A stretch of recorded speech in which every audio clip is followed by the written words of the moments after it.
Recently, I spoke with an incredibly experienced games artist, Scott Warren, and in that talk, he mentioned the importance of learning what came before to better understand what is now. And that brought me back to a game that I loved as a child, Time Crisis.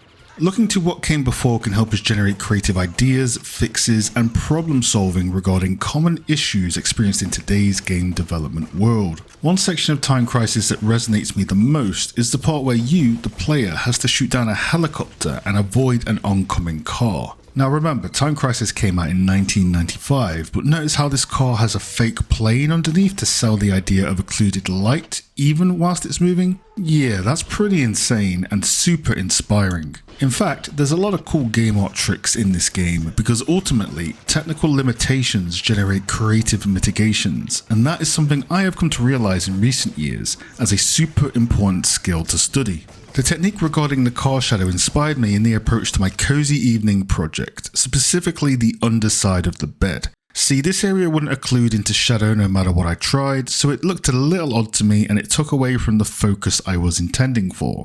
I wanted the bottom of the bed to be dark so that the eye would focus upwards into the image. So, funnily enough, my mind went back to this example from Time Crisis and it spawned the action of creating a plane with a black material and layering it underneath the bed, and voila, this resulted in the look I wanted, that occluded light sort of feel. A game from 1995 helped me solve a problem to a creative issue I had in 2023. And the more experience I gain in this industry, the more I realize how important it is to study what came before.